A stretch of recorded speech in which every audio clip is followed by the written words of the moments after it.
Welcome to episode 278 of That Great Business Show. I am Conall Ó Móráin.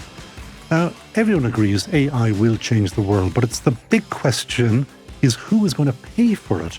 Because something is not quite right. The people selling AI are also subsidizing the people buying it. It's funny money. It's like selling eggs, lending the customer the money to buy those eggs, and then counting those sales as growth. It's just not right, as I say. The core issue is scale. AI is extremely expensive to build, and it's not yet clear whether long-term demand will actually justify the investment. For example, OpenAI plans to spend $1.4 trillion, despite earning far, far less than it spends. And they're expecting losses up until 2030. Now, on this episode, I'm joined by Aidan Donnelly, head of Equities at Davy Private Client. Aidan writes a weekly investment note that's always worth a read, like his recent note about AI and what he calls the Emperor's New Clothes. He was asking if this was a normal investment cycle or money just going around in circles. This is That Great Business Show. This is information worth knowing. Do share it with just one other person, because that is how we are growing our tribe. We are brought to you, as always, thanks to Facto Shaving Oil. It is for anyone and everyone who shaves. It's a shaving oil, not a beard oil. It's a shaving oil. You will find it anytime, defactoshave.com. They'll sell it to you anywhere in the world.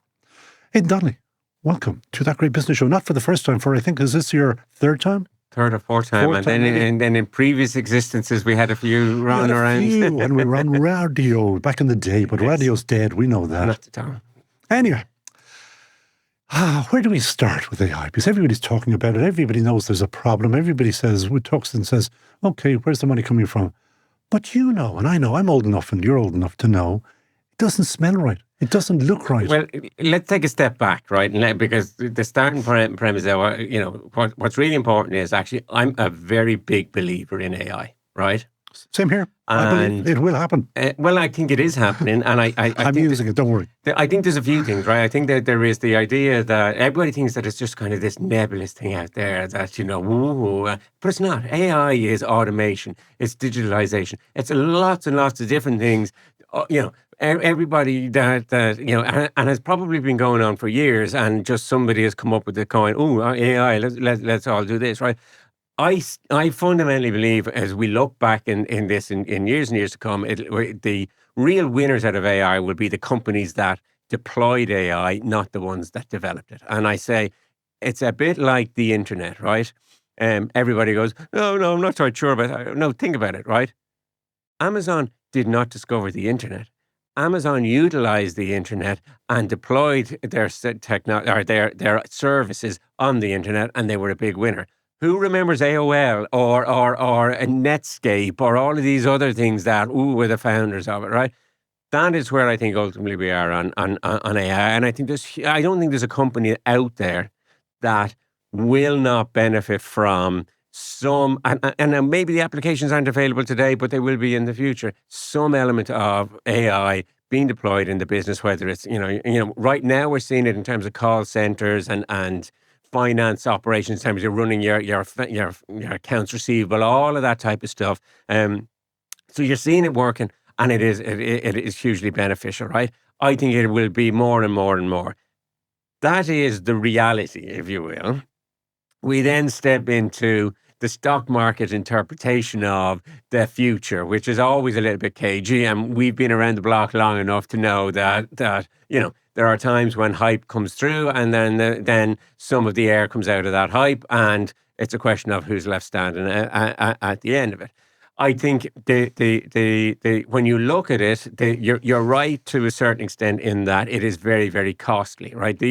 Running and training these large language models, you'll hear reference to this LLM, that's a large language model, is extremely expensive because it takes an awful lot of compute power to go out into the world, scrape all of the text data that's out there, and come back and give you your 500-word summary of why Liverpool are the greatest football team in the UK, right? And you're kind of go, oh, that's really great. And you're kind of go, okay, it's fine. But it takes an awful lot of compute power, right?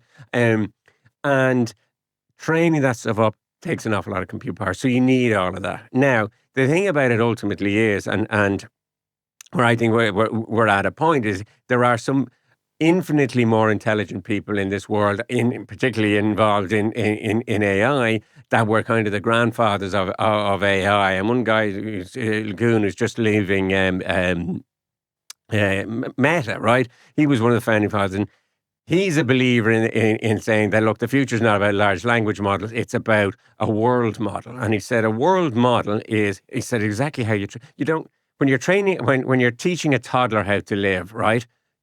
You do not just hand them a book and tell them that's all you're ever going to need. They have to experience stuff. They have to see stuff. They have to read stuff. They have to do all of this stuff. He says, this guy says, if you want to get a proper artificial intelligence, that's what you need. So it's about large language models, yes, but it's about small language models. It's about non-language models, right?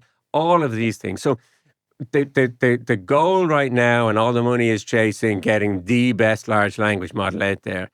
But, and we're starting to see it a little bit more, two big questions are emerging. One, if you're going to put all of that investment in place, are you going to get a return out of it? How much will that return be? And when will that return come? 1.4 trillion, and that is only OpenAI. Yeah.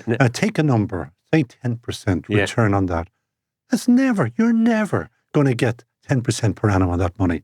Plus trying to recoup some of the capital. Yeah, but I always think about it, if you look at it and you go 1.4 trillion and you take your 10%, right, you go, that is 140 billion of profit recurring. Yeah. And let's say you're without paying your capital. Well, no. And that's also then saying that, let's say you've got a very good business with net profit margins of 30%. It means your sales need to be 420, just over about 420 billion new sales on top of that. And I get to this point and I say to people, and what do you use? Well, I use Copilot and ChatGPT, and you go, do you pay for it? No, it's on my phone. Gemini, it's on my phone for free. And you're going to go, well, how do you think there's going to be a revenue model here out of all of this? Right? And I'm not saying there won't be. I'm just saying you have got to look at it and go, what is the real potential for this in terms of dollars and cents? Because in the financial world, that's what we're interested in. And then NVIDIA and others go and give their customers money. That's the smelly bit. Well, no, you see, this is what they ultimately do. So say you're OpenAI and you go, oh, I need a whole load of compute capacity. And you go to what is called a neo cloud, right? One of these big cloud companies, and a virtual cloud companies, or the big hyperscalers, something like that. And they go, we need all that compute power, and we're willing to pay you, in the case of the Oracle deal, 60 billion a year, right? And they go, no problem at all. They go, okay, well, we need to get these NVIDIA chips. And they go, okay, we're going to get these NVIDIA chips. Okay, well, we need your money to get NVIDIA chips. And they go, well, we don't have any money, right? So, okay, so what are you going to do? And NVIDIA going, well, we need to sell, right? Well, what are we going to do? And you go, well, if NVIDIA lends them and invests the money in OpenAI, and OpenAI takes the money and gives it to the neo cloud, and then the neo cloud buys it, you're not really giving it to your customer. Right? Yes, you are. Yes, you are. I know, you are. I know, right? But by the technical rules of the accounting standards, you are not giving it to your customer. But you're right. And the other thing too is, when you say, let's get back to the other thing, you say, well, where OpenAI going to get them? And, oh, well, everybody's investing in them. They go, yeah, but think about it, right? 1.4 trillion, right? Is a hell of an awful lot of, like, if you look at it, I think I think Amazon maybe yesterday announced that they're putting 100 billion into it, right? And you kind of go, ooh, that's big. Yeah, but that's a one-off. You need 14 of those to get you to where you are, right? And you look around, how many companies are out there that can put, get 14 together to do that, right? And then you go, that's only one large language provider. We then have I can't think of what, my mind's gone completely blank now. It tells you at the end of the year this is. However, there are other models. There are other models. Aping what everybody else is doing. It's not that they're unique. And need the same, right? So you look at it and you then go, who's going to fund all them and who's going to fund all them? And the other thing too is you then say, oh, well, it's OpenAI is going to IPO, and then, no, they won't. And the reason is because, you've been in this game long enough, and you've been in my game long enough to know when you IPO, what's the first thing you have to do is Open the books. Open the books. Right? And funnily enough, not everybody likes opening their books. Very few in this type of business. It's a bit like I don't know whether you've seen that documentary on Netflix, the We Crashed, all about WeWork, right? And, I did see. that was exactly the same thing. Yeah. You know, the model was great until you had to show somebody that you were renting something for 200 and only get a square foot and only getting 180 back. Closer to home, I was involved in the flotation of Irish Permanent. Do you remember some funny things came out in that? Yeah. Opening those books as well. Funny that, even at the small scale. Yeah, and so when you look at all this, the big question ultimately is funny now. This is where the next bit comes along because, you know, if you look at it, since September, there's been, I think, about $125 billion of debt raised in the bond markets for AI investments. And put that in context as to anybody else raising funds and or sovereigns even raising funds. It's a chunk of That money. is a big chunk of money, and to be done in just a short period of time. Like if you look at Germany, I think it ran announced this morning they're going to raise 500 billion next year. That's the country. For the country. Yeah.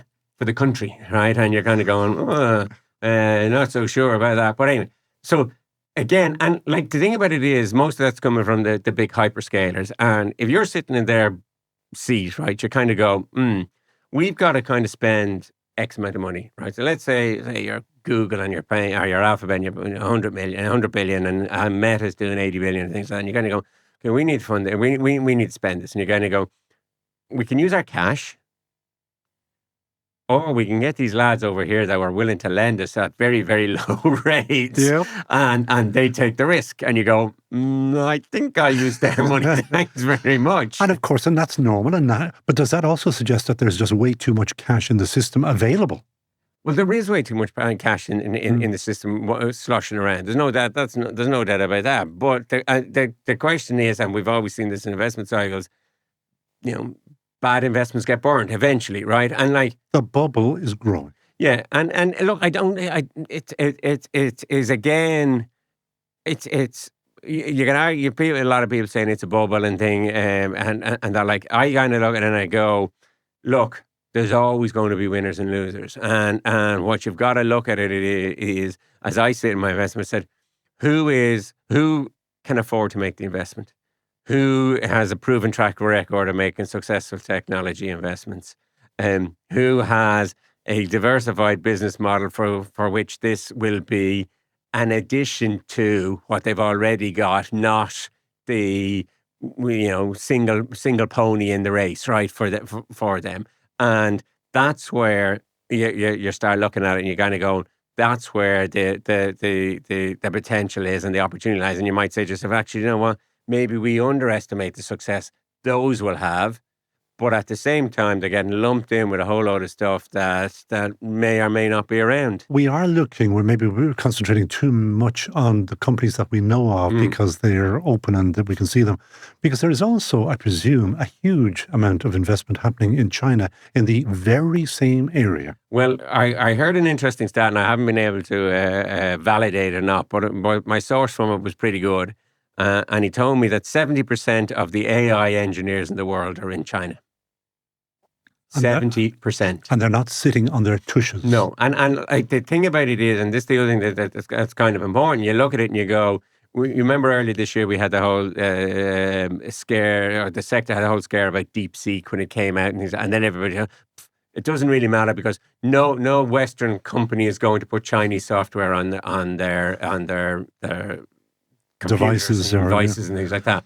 And so we're grand. And then you kind of go, yeah, but I could pretty much tell you, I can't guarantee it, but I would have a fairly strong opinion that within 3 or 4 weeks of that announcement coming out, the likes of Meta and Google had taken whatever that technology was and brought it into their own in-house labs and replicated it. So it might well come out next year with a Google sticker on it and people will have no problem, right? And so there you go, again, it's companies that have control over their own technology, have the ability to understand this, have the ability to invest.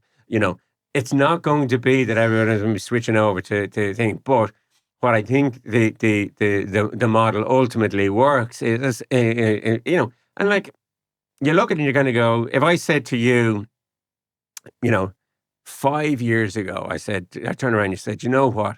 in 5 years' time, you wouldn't believe the amount of Chinese electric vehicles that are going to be driving around Ireland. You go, will you stop? We'll be still driving, all our European marks and our Teslas. And he's like, I remember you referenced being on radio. I remember going back to a radio interview I did with a leading stockbroker, not you, somebody else, and it was a he, said it'll never happen, the electric car. Guess what? And more importantly, he probably said there'll never be a Chinese electric car on the road. I don't think we were even thinking Chinese at that stage. Yeah. So ultimately, they have an ability to disrupt whether the people ultimately use the output of their disruption or kind of piggyback the output and develop their own versions of it. Now remember, something like DeepSeek is much more of a kind of a small language model, and going back to our original point about having these different things that need within the world model and everything, need a hell of a lot less electricity, need a hell of a lot less compute power and all these things, and can be turned around much quicker, right? And that is, again, the iterative process. The question is, if you want to catch a mouse, right, are you better off having 100 mousetraps in a room that are reasonable mousetraps or one super duper mousetrap? I'll go with the 100 because I know I'll get the sucker, right? So go back to the funding of all of this. Does it worry you? Because when it goes wrong, I mean, everything will come down on top of us. Yeah, but you see, the difference ultimately is, and again, if you compare this back to the global financial crisis, right? The difference is, it's not the banks that are bankrolling this. It's not the system that is bankrolling. There will be a lot of people who get burned, right? And you roll your dice, you take your chance, right? And that's and that's as simple as that. But what is interesting is there are more people. I think as you look at it, there are more people that are investing in this, not via equity, not either via debt, right? Which is a worry. It is, but what I'm saying to you is that the funding of it is either debt or there's some sort of a commercial arrangement. Like you look at contra. Yeah. So you have the deal that Disney did with OpenAI last week. And you have Amazon. Which I still can't understand. No, but very few of us can. And I've tried to read it a few times and I'm still not quite sure. But there is some sort of a contra entry in there when you think about it. And so they're not really betting equity that can go to zero, right? Now, your debt can go to zero. I read a very funny piece this morning, and he's talking about exactly this debt thing. And he said, when people look at what's happened to the pricing of Oracle's debt, the risk of default has shot through the roof. These things called CDSs, which are like insurance against default.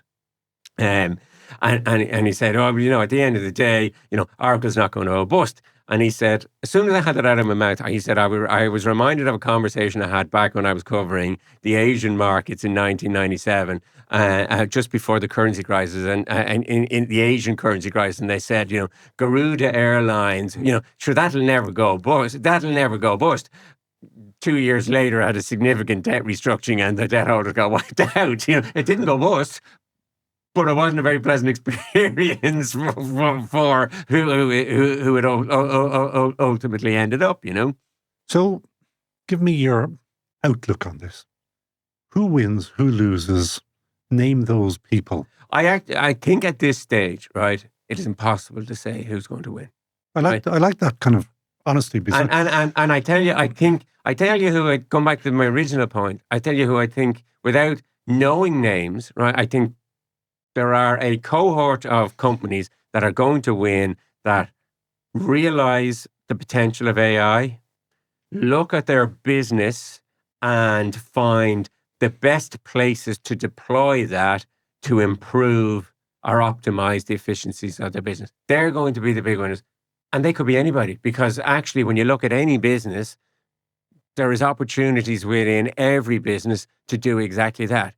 But you did now, earlier on, you had a few caveats, and they made sense to me, which is, don't go for one-trick ponies. Go for, if it's spread a business. So an Amazon that is doing lots of different things could be it. Could be it. Alphabet probably will be. Meta probably will be. Because in both those cases, they control their own technology. They're not relying on somebody else's technology. But the chip makers, I mean, it was all about NVIDIA, and then I saw another chip maker. Now there's another chip maker. Well, Google have their own. Alphabet is the the TPU. They're TPUs against GPUs, and we could spend. And actually, we wouldn't be the right people to be talking about that. We need a few PhDs in there to tell you the difference between a TPU and a GPU. But ultimately, look, particularly when it comes to this technology, cycles happen all the time. You're the lead one for a little while, and then somebody else plays catch up, and then something happens, and like if you looked at it and somebody said to you, 3 years ago, Alphabet will develop their own chip and they'll be taking on the chip makers. You go, not at all, won't happen, and suddenly that's where we are, right? So I just look at it and I kind of go, I don't know where this is going to be, but where I think opportunities ultimately lie is twofold. One, being involved in investing in companies where the hype hasn't taken valuations to astronomically high levels. Some of those numbers are massive. They are massive. 90 times I saw. Yeah, and they are massive. But also, there's a large cohort out there at the end of this year of companies that the market assumes AI is going to put in the grave. And you kind of go, well, that's not going to happen either, right? Because it assumes, and one of the major areas within technology that we've seen it is the whole, the SaaS-based company, software as a service, because everybody says, but sure, you won't need to use that. I can just do my own code and blah, blah, blah, blah, blah. And you're kind of going... The code vibe. The code vibe, yeah. Because, that's one thing we didn't talk about is in terms of the modern AI is this great phrase of the amount of hallucinations that are coming from it. And that's, I'm sure, a completely different topic that we could go off. I will give you a hallucination. I asked GPT to write out an invoice for me, and it gave me a different name and a different bank. It gave me an IBAN. It gave me a big code. Where did that come out of? Nothing at all to do with me. And I'm telling anybody in business, don't do that. No, you need to be very careful. It can be a powerful tool, but it needs human interaction to check it when it produces whatever it produces. A human needs a human to be a human. Yeah. And I always say, people are asking me about AI right now. I said the only AI I'm interested in is Aidan intelligence, not artificial intelligence. That's not even worthy of a boom. No, it is a boom. Come here, please. There's a final question because I did warn you about this. Who would Aidan Donnelly hire in a heartbeat? I can't remember who you used to reference in the previous ones. We had a couple of industrials and they've been very, very good CEOs. Who would I hire besides myself in a heartbeat? Aidan meets really interesting people. Who recently have you met? Anybody that we would know of? I like the kind of people that you meet and who are mostly I meet a lot. I was in the States a couple of weeks ago. I met a lot of CEOs and CFOs in top companies. Any of the big companies that we'd know? Oh yeah, you got things like Parker Hannifin, you got GE, you've got Fastenal, you've got that were exciting Motorola. You? Anybody exciting you? Yeah, I think there's a really, really good, and it's always, I know you gave me the thing, and I was trying to think about, ultimately where one that I choose. And I think going back to that same thing, I think, and it could be anybody, but I think it's that CEO or CFO that recognize the possibility that AI can bring to their business, and more importantly, is brave enough to deploy it. That because it's not going to be, the early adopters are going to have to be the real cavaliers in terms of let's go and let's do this. And I think it will be first up, best dressed. And if you have a CEO in an organization who's willing to take that on. Don't be saying Musk. No. Oh, gee, no. But you mentioned Motorola there. There's one that's coming back from the dead. Different business, no longer the phones. It's all into walkie-talkies and security and I was reading first responders. Yeah. Great story. I think so. Among lots of other things that are always interesting, He's covering his rear end. You haven't named that tune yet. You haven't told me who you want to hire in a heartbeat. I don't know. I actually don't. I can't come up with a name. Hey, then. So many of them. Just one. Okay, I for no other reason than it's been great. We plumb for Sundar in Alphabet. Okay, all right. Did you think he's available? He's probably on another $100 trillion or something or whatever. Maybe he just does it for the love of it. Like you come in here. Yeah, I know. And he also has a podcast. It's worth listening to sometimes. Yeah. Everyday Business with Aidan Donnelly. Can anybody sign up for your email? No, I have to be a client. Oh, okay. Well, I'm lucky. I get it. You do. Thank you, That's Aidan. a personal favour from me to you. And so I actually do enjoy it. I'm not just saying that. Thank you. Aidan Donnelly, thank you so much for joining us on number 278 of That Great Business Show. And my thanks, as always, to the brilliant team here at Dublin South FM. They are Lee Brennan, Richard Ryan, Neil Horner, and the big kahuna himself, Peter Rice, for keeping everything running smoothly. And if you did enjoy this episode, please do us a favour. Follow the show, leave a rating or review, and share it just with one person who likes business. Do it on LinkedIn or somewhere. And because they like business in clear, simple, easy to understand English. It's how we are growing our tribe. You can listen back to us anytime, Acast, Spotify, Apple, and watch us on YouTube. And as always, a big thanks to our sponsor, Facto Shaving Oil, the world's finest all-natural shaving oil. You're not putting a carcinogenic up your nose or near your mouth. It's all natural. It is for anyone and any part that you shave. Factoshave.com. So, Wemshe, Conall Ó Móráin, Gurmina Mahaga, as a Vegeshtachtavus, Slán Tam.